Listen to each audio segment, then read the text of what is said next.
Why, hello there everybody, Randy Andy here, and today I want to talk about the Call of Duty World War II reveal trailer. Quick thoughts is that it looks encouraging, but at the same time there's a lot of things in there that isn't encouraging, or a couple things in there that isn't encouraging.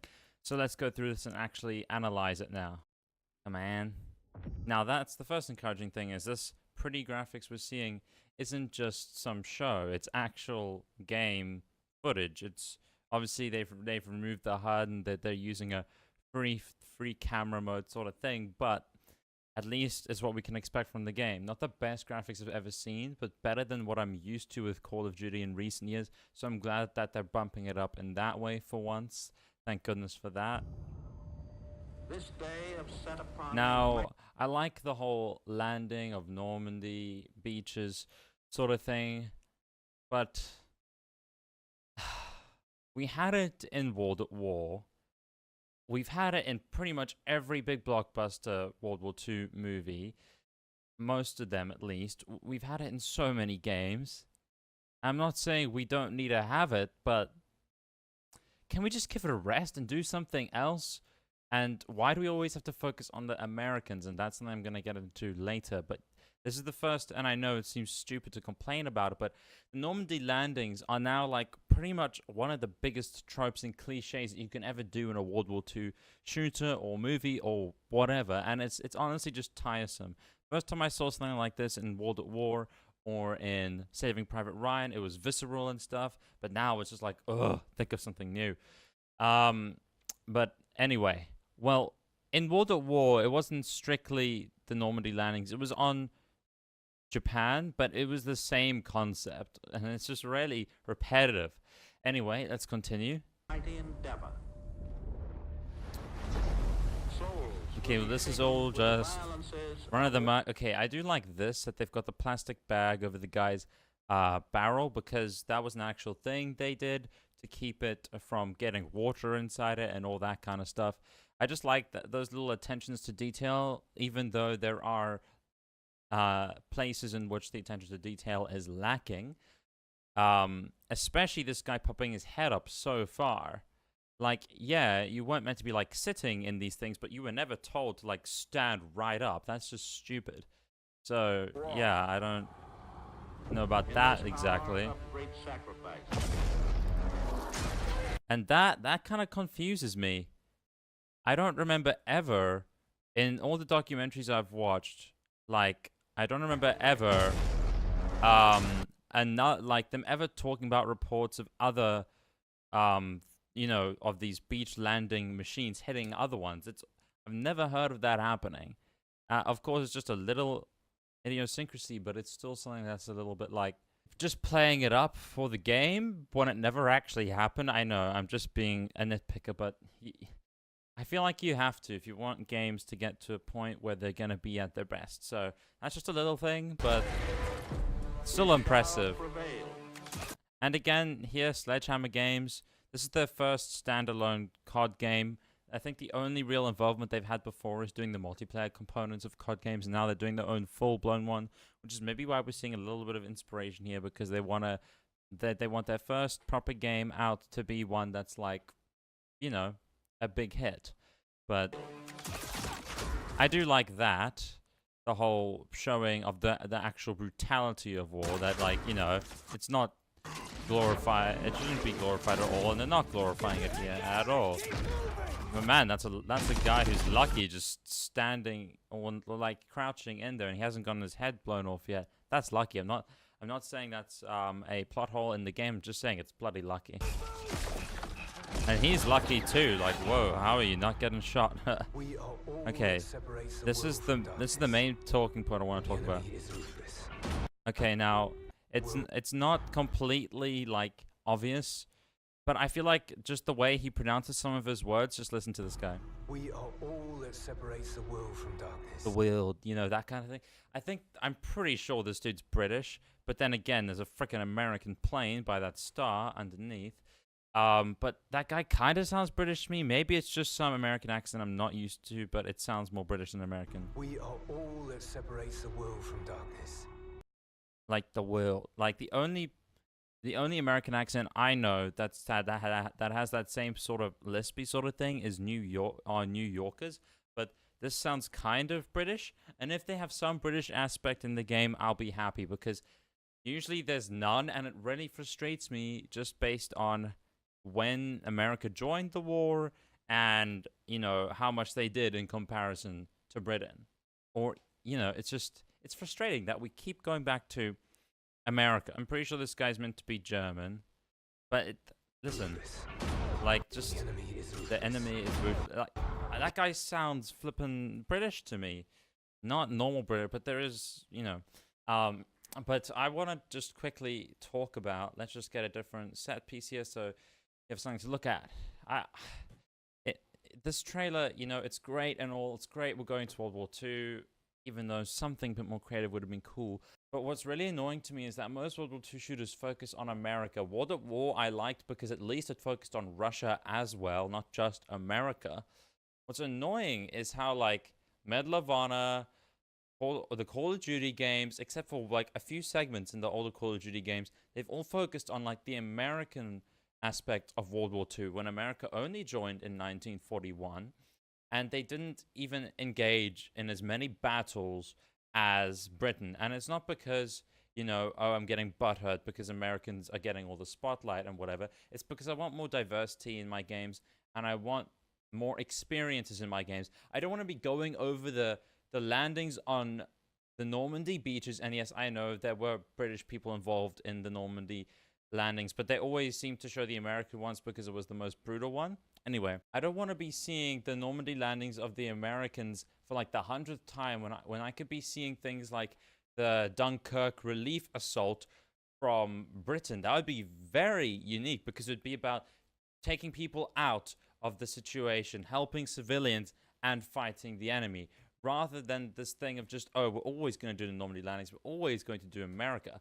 It's bloody annoying because it means we don't get any sort of new thing. If they did Britain, we could have Dunkirk. We could also have things of like when Britain went into Africa to fight the Germans who were trying to have a like sort of large hold on Africa, because after the scramble of Africa, Germany had hardly anything. So World War II, or they had hardly anything in Africa compared to Britain and stuff. So World War II was their chance to get more land in Africa. And then Britain went on the offensive towards Germany in Africa to stop that. And we've never really seen that in a big budget game. And I want to see those conflicts in Africa in the desert and stuff like that. Something new and unique, not the same old drivel. And that's why going to Britain or whoever, hell, even France, just for briefly, would give us something new and original rather than just, America the whole time. We're in the bloody first the whole time. Whatever. I don't care. I want to see something new and unique. And that is the thing that annoys me the most about all of this.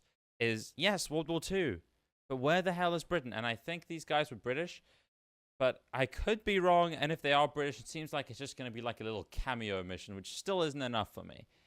I would be totally happy if it was like how they did it in World at War. Half of it is America, half of it is Russia. But when I played World at War, the funnest missions were the Russian ones. And that should tell you something, because for me, the reason why the Russian ones were the most fun is because they offered up something new. In the American ones, we've had that in countless Call of Duties. I know we've had Russian missions in other Call of Duties before too, but we've seen America in Medal of Honor and all that too, and Battlefield.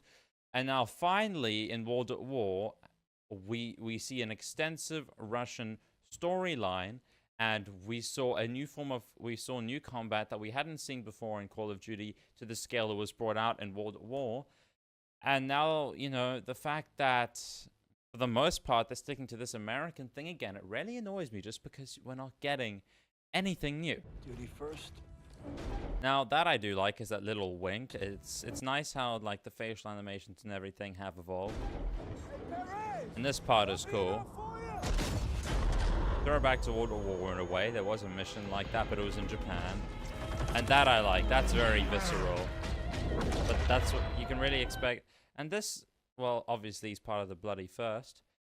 But I don't really know what to make of that. Maybe it's just, maybe someone's just died or whatever. And, like, I've heard a couple of people back in this one. If we go here,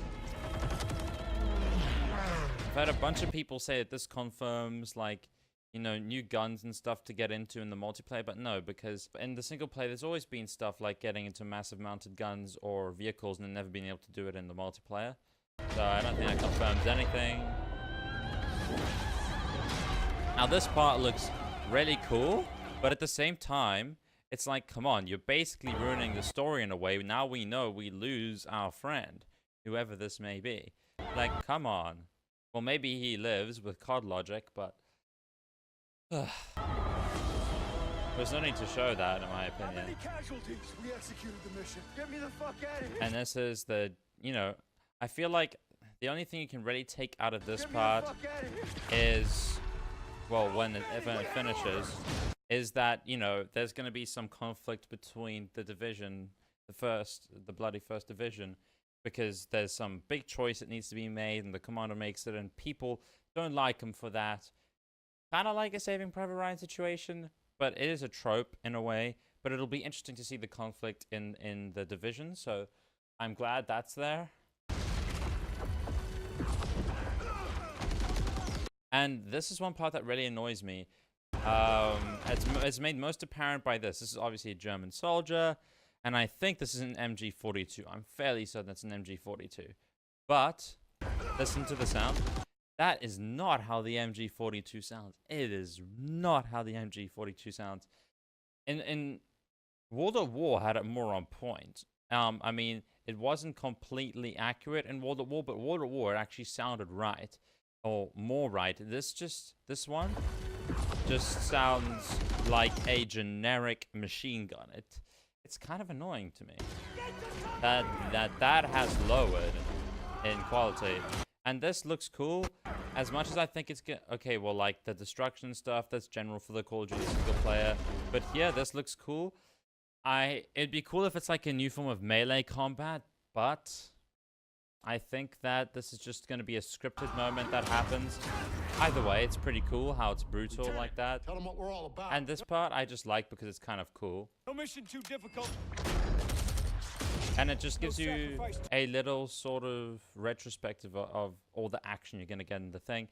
But as far as I remember, so that part with the M1 Garand, I never, in my whole, of all the videos I've watched on the M1 Garand, maybe I'm wrong, I've never remembered you having to like slam it down. It's always been put it in the clip, and it's never, I'm pretty sure it's never been slam it down to the side.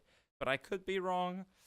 That's just what I don't think that's how it's ever operated, but who knows. No sacrifice too great. I do like that, the rawness of the tank there, just like jumping over the hill, boom, and then hitting. Well, jumping is a strong word to use, but you know what I'm saying. The bloody first. You're a long way from. And this is actually pretty cool because this is a World War II gun we've never seen before in the Call of Duty games, but I am familiar with this gun. I forget its name, but it did have extensive, well, not extensive, it did have a fair amount of service in World War II. I think the Thompson actually was more common, but it's cool that we're getting new guns, finally. And yeah, I mean, that's all I really have to say about that. I mean, what is actually kind of encouraging, and there was the iconic, like, M1 Garand ping. What is sort of encouraging is they're not like, what's the word? They're not advertising a season pass or any pre-order bonuses yet, besides the private beta, which is reasonable. But they're not like, get this gun, get that, get that, get that. I'm assuming there is going to be a, what would I call it? A season pass, but at least they're not doing it so far from the time we have no clue what would be included in the season pass. So that's cool. Overall thoughts on the trailer, you know, it's encouraging, but at the same time, the whole thing of America being the focus point of these World War II games is really starting to get on my nerves. When can we do something more original? Like, please. That's the way it is, it seems, but I have that little glimmer of hope for the people that I heard and I thought might be British. Maybe they are, maybe they aren't. But either way, it seems like it's going to be a cameo mission, if anything. Anyway, guys, that is the last video I think I'm going to make on Call of Duty World War II until we get more extensive details. I know there's stuff like the hub world that they're planning on making for just, you know, being social and stuff like that. I know Nazi Zombies is coming back, no real surprise there. Until we get more proper details, this is the last video I'm going to make on Call of Duty World War II. I hope you did enjoy the video. If you did, subscribe over there and like down there. And I'm going to be asking this from now on because, well, people don't always know that little circle button is a subscribe button. And with the way the algorithm's changing and the whole way YouTube is under fire right now, for someone as small as me, it really is hard to get up and running. So I would really appreciate that support if you did enjoy the video. But yeah, this has been Randy, and you know what to do, and I will see you in the next video.